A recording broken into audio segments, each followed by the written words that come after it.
Okay, welcome to Syntonomics. The topics that we're going to go over today are GDP and price index. And I'll post that Saturday night. And the next video is on inflation. And I'll post that on Sunday. All right, so we're talking about GDP. What is GDP? It's a measure of the nation's output. It came about in the 1930s. A guy named Simon Kuznets developed a system, not alone, but he developed a system in order to measure the nation's output. During the 1930s, the U.S. went through a depression. Things were bad, but we didn't know exactly how bad because we never measured the economy. So until then, there was no measurement of the economy. So that's what the GDP is, a measurement of the economy. It's also an indicator, comes out every 3 months. What's considered a good GDP is 3 to 5%. What's happened in the United States over the last 10 years is we've had slow growth, about 2.5%. This year with COVID, we've had some interesting quarters of negative growth. So that's unusual. Obviously, this year is unusual. So let's talk about GDP. Now, on the AP, one of the things that they ask you to do is to pick out which one is GDP or which one is not GDP, part of GDP. So what you have to do is you have to understand the definition. And there's 4 parts to the definition. So you should have this running through your head when you're figuring out whether something is part of GDP or not. And the first part says there has to be a market value, okay? There has to be a market value. In order to measure output, it has to be reported. You know, some problems with this is we have a lot of things that have value to them. Household activities have value to them. When mom and dad take care of the kids, or when you cut your lawn or do chores around the house, there's value to that. If you were to do them, they're not part of GDP. But if you have somebody come in and clean your house and they report the income, or if you have somebody come in and cut the lawn and they report the income, then it does become part of GDP. So there's a lot of things of value that the typical household contributes to GDP, but there's no way of reporting it. If you were to work on your own car and fix your own car, that's something of value, but that's not part of GDP. But if a mechanic fixes your car and reports the income, that is part of GDP. So there has to be a market value. And the market value, the price, has to be reported. Now, it's the market value of all final goods and services. We have to avoid double counting. We look at the final good or service, or there's another way of avoiding double counting, which we call the value-added approach, which you simply add the value at each stage of the product, just the value, and that will equal the final product. So it's the market value of all final goods and services. So the double counting you have to worry about. Also, what's considered a good or a service? Well, there's some tricks here. Stocks and bonds are not goods and services. Transfer payments, which is Social Security payments, or unemployment payments, or welfare payments, or government scholarships, those are not goods or services. Those are called transfer payments. So we don't include them. Now, again, it has to be a market value. It's the market value of all final goods and services. The next part says produced within the year. Now, if it's sold that year and produced that year, or I should say produced and sold, yes, it's part of GDP, it's reported, right? But what about the inventory that was increased, but you didn't sell? So there's a key there, produced within the year. So if you make it that year and it's produced and it doesn't sell, it should be part of GDP. And the way you would get that is by looking at the beginning inventory for a company and then the ending inventory. And if it went up, those represent items that were produced that year that were not sold. They should be counted as part of GDP. So it's the market value of all final goods and services produced within that year within our borders. So that should be going through your head when you're figuring out whether something is part of GDP or not. And again, GDP measures the nation's output. Now, Beware of tricks. It's Thanksgiving. I think it's Halloween, so kind of scary here. Beware of tricks. What kind of tricks? Well, went over a couple. Household activities. Yes, they have value to them, but if they're not reported, they're not part of GDP. Underground activities, not part of GDP. Off the books. When people do things like if someone comes in and cuts your lawn and charges you cash and it's not reported, well, then it's not part of GDP. That's off the books. You have to avoid double counting. That's the value-added approach. Stocks and bonds, they're known as financial assets. They are not goods and services. Transfer payments, I mentioned that. Social Security payments, unemployment payments, government scholarships, welfare payments. They are not goods or services. They are transfer payment. What's a transfer payment? They take money out of people's checks and they transfer it to other people. And then you have to be aware of the produced, not necessarily sold. Here's an example. A house was built in the year 2000. Well, guess what? It's part of 2000's GDP. But what if it was sold again in 2008 and 2015? The answer is it's not part of 2008 and it's not part of 2015. It's the year it was produced, the year it was built. Now, going back to stocks and bonds and going back to houses, if there's a realtor or broker that's earning income, their commission is part of GDP, but not the house itself and not the stocks and bonds themselves. All right, so beware of tricks. Very scary. Formulas for GDP. This formula right here, we're going to write this formula like forever. This is not only the formula for GDP, it's the formula for aggregate demand, which is our model. Recently we started to talk about the model, and that's going to be more involved as we go along. But C plus I plus G plus X equals GDP. That's called the expenditure approach. You can go out there and count all the goods and services and assign a price and quantity to each one and add it up. That's an output method. Or you can figure out who's buying that output. C stands for households. Households spend 70% of all the output, on all the output. The I is investment spending. Business is spending money on capital. Capital in economics, remember, machines and equipment. Machines, equipment, building, factories, inventory. That's what investment's about. Government spending. And this here is called net exports. We look at exports, we subtract the imports, and then we net it out. In today's formula, it would be C plus I plus G minus X, because we import more than we export. So that's the expenditure approach. It also equals where all the demand from the economy comes. Remember that term aggregate?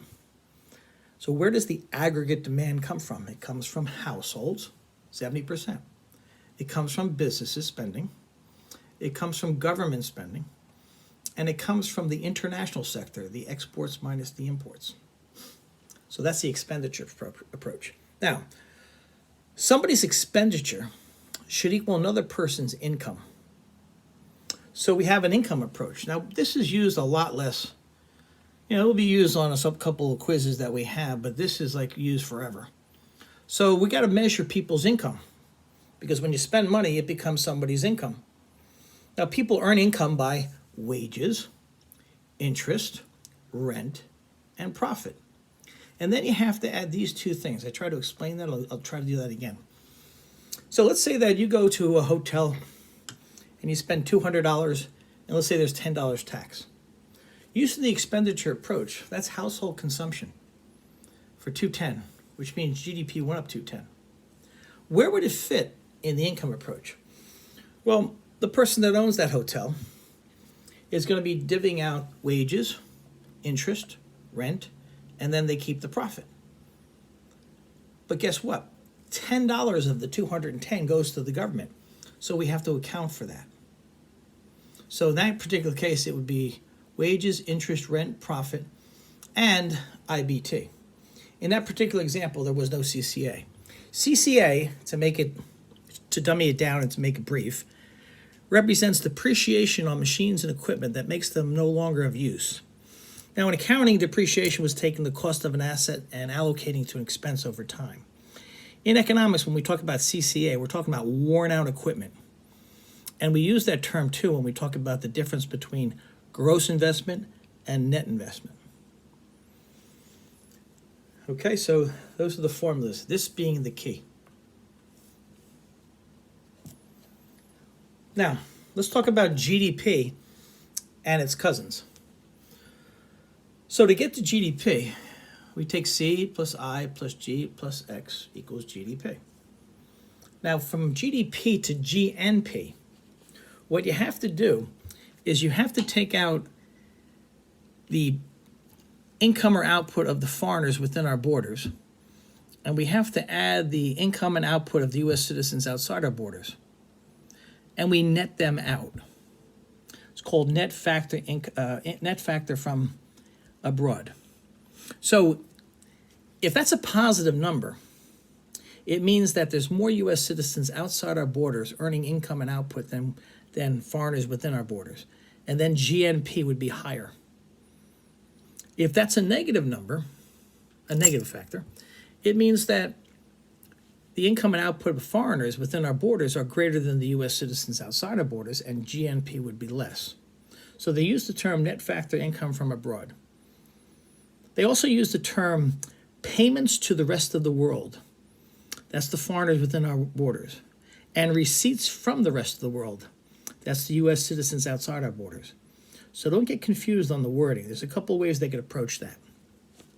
So once you start with GDP and you get to GNP, how do you get to net national product? Well, if you go back to the first two, the G in GDP and the G in GNP are called gross, and they're represented by this I.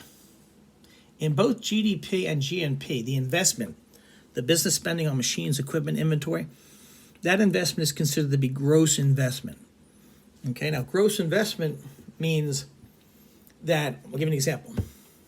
If businesses spend $200 billion on machines and equipment and building and inventories, the gross investment obviously is $200 billion. And that's part of GDP, and it's also part of GNP.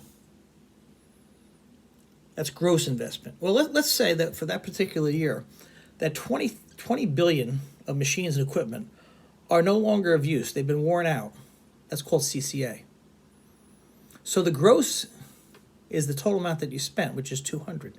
The net is the gross investment, 200, minus what was worn out, 180. When you look at gross versus net, look at gross as the total and net as the new. So if you spend 200 billion, that's the total, and if 20 was worn out, 180 is the net, and that's the new machines and equipment. So included in the NNP, we take out from the GNP the worn out equipment. And actually, that's a better indication of what's going to happen in the future. Because if I spend $200 billion on machines and equipment, and 200 billion was worn out, the gross is 200 billion, but the net is zero. And new machines and equipment produce new output. So when you have a positive net investment, you're looking in the future that we're going to have a positive increase in output, GDP. All right, so we start with GDP, we get to GNP, and then we go to NNP. And then the last thing is national income. And if you take, if you look at the income approach, we just took out, the CCA. And now if you take out the IBT, you're left with the nation's income. How does the nation earn its income? Wages, interest, rent, and profit. So that's GDP and its cousins. All right. Now, some important concepts with GDP. We talked about GDP per capita. We tie that to the standard of living. Now, there's a debate on that, okay? And I mentioned in class that even though, there's a lot of flaws with GDP, and we'll get into them, you probably will want to live in the top 10 GDP per capita and the bottom 10. So yes, I know it is flawed, and this usually is tied to our standard of living. How do you find GDP per capita? Well, you take the entire GDP for the nation and divide it by the people within its border, and you assign up each person a number. Okay? We're going to talk about nominal GDP. Well, actually, let's go from 1 to 3. Let's talk about the flaws of GDP, why that could be flawed. Remember, GDP is a measure of the nation's output. It is not a measurement of one's happiness. That would be a happiness quotient. But think about it. In the nations that have high GDP, you're probably talking about industrialized nations. And in industrialized nations, there is pollution. Water pollution, noise pollution, air pollution. And we don't deduct from GDP for that. And another flaw would be when there's damage done through natural disasters. We don't deduct from GDP when the cities and states are wiped out from hurricanes or blizzards. But we add to GDP because we have to rebuild that city or state. So we don't deduct, we add. So there's a little bit of a flaw there. So I'll go back to nominal GDP versus real in a minute, but let's talk about the flaws again. Again, things of value that are left out. Household activities have a lot of value to them. If they're not reported, they're left out. Natural disasters. We never deduct, but we just add. So when we have a hurricane or a blizzard, or we have the California fires, and then we have to go in there and rebuild, that's going to increase GDP. There's a flaw with that. If you get sick and you go to the hospital, GDP goes up. We don't wish for sickness and disease. And again, industrialized countries have to deal with the pollution that comes with it. So yeah, GDP, the formula is flawed, and it's not a happiness quotient. It's a measure of a nation's output. And the reason why it was valuable in the 1930s, first of all, we never had it. And now we knew exactly how bad the nation was. We were in a depression. But we also knew that if we had a war like World War II, we also knew that we were within, or I should say, under capacity, and we knew the capacity that we had in order to get into the war. So it actually came in handy because we knew that we were producing inside the PPC, and we knew that we could increase production in order to get into a war, World War II. All right, let's go back to nominal GDP versus real GDP. Now, you can have nominal versus real in anything. One year was all over the test. Nominal wages, real wages.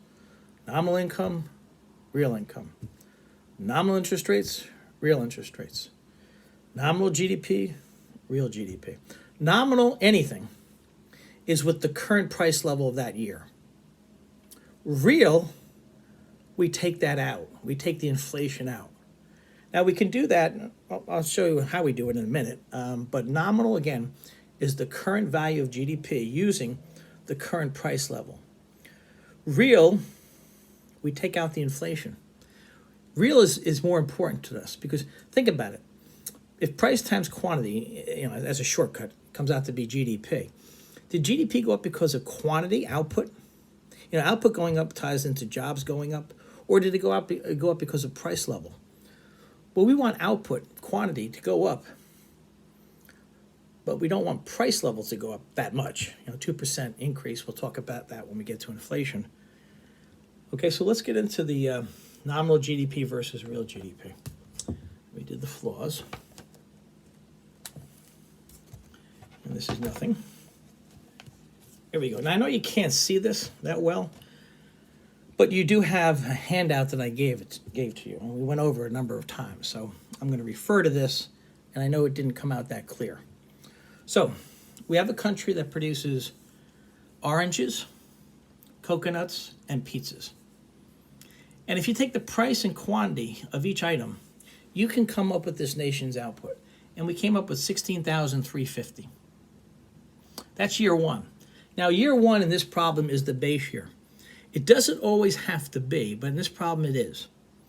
Going from year one to year two, the nominal GDP went up. Okay? Now, when you look at it, it went up because quantity went up. because the prices stayed the same. So both nominal and real, if you substitute these prices times these quantity, you'll still get this number, which means not only did nominal go up, but so did real.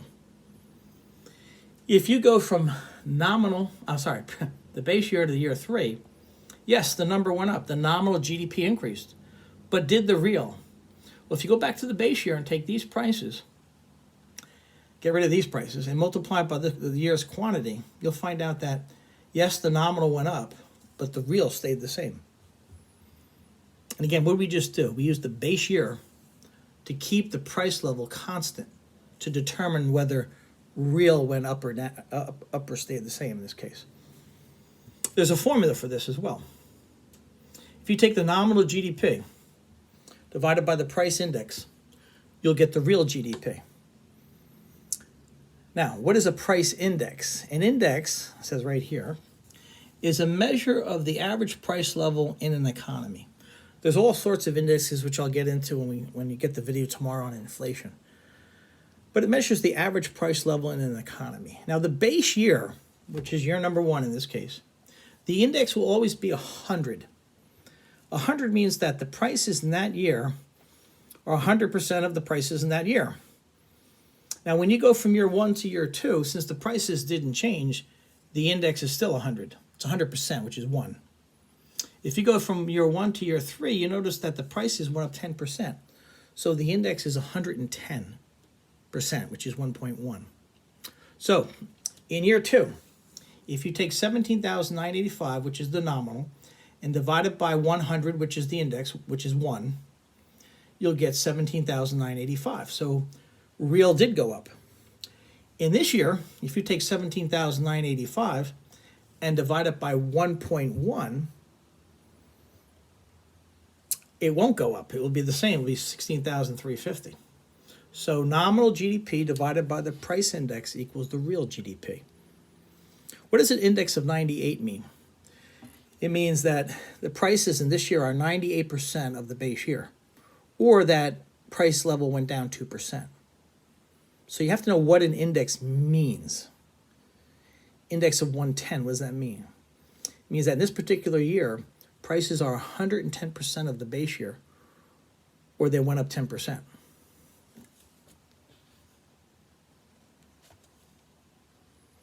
So this page right here just explains what I just said. Year 1, year 2, year 3, here's your formula. In this particular problem, you're going from year 1 to year 2, and from year 1 to year 3. Year 1 is the base year. And that's it. Okay, so that's our GDP and price indexes. And I'm going to get this out tonight for you. And hopefully you'll look at it for the test on Monday. And then tomorrow, sometime during the day, I will give you a video on inflation. All right, have a nice night.